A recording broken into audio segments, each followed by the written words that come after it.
Is property investing still worth it in 2026?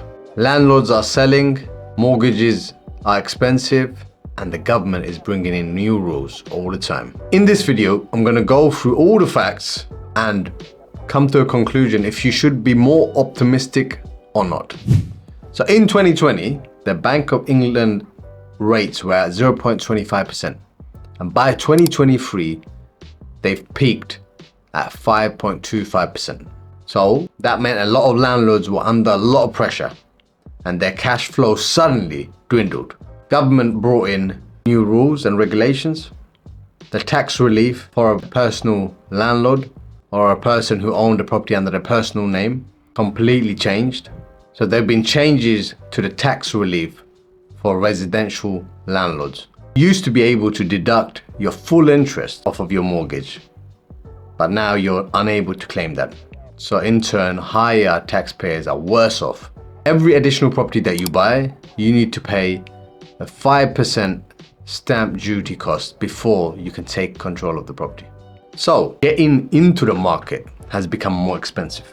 New regulations have come in, no fault evictions, which means you cannot remove a problematic tenant easily.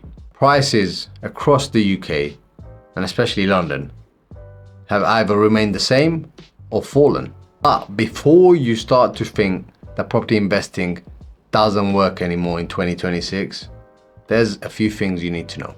So back in 2020, the Bank of England base rate was at 0.1%. Mortgage rate was at 2.59%. The average rent was £1,025, and the average cash flow was £700 per month. So landlords were in a good position. There was enough cash flow and profit between their mortgage and the rental income. Now we fast forward to 2023 and the Bank of England rate increased to 5.25%. And the average mortgage rate increased to 5.9%. The average rent was £1,225 per month, which meant a cash flow of £480. So the average cash flow for landlords across the UK decreased. And landlords were thinking, what is going on? All this work we are putting into it and we're not making much out of it. So it's been a rough 2 years since the end of 2023 until now. Because before you start to think it is not worth investing into property, I'm going to give you the facts of 2026.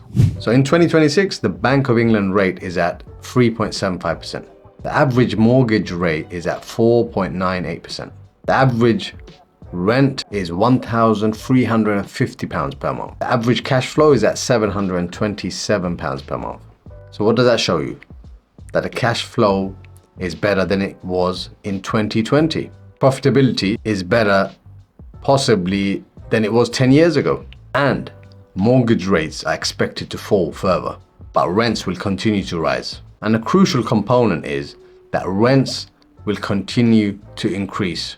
So many landlords are exiting the market, which creates a demand. So I see this as the perfect opportunity for you to take advantage of the fear in the market. There's 3 practical steps you need to take to make sure you succeed in property investing. Number 1, choosing the right location. Not the location that you feel comfortable with, but the location with the highest rental demand and the highest capital appreciation demand. For example, properties in the north of England grew much faster in the last 12 months than they did in London. So don't be stuck to your geographical location. Go where the appreciation is and the demand is. Number 2, structure your strategy. With structure, you'll be able to grow much more efficiently. Buying under a company rather than your personal name gives you the full mortgage rate relief.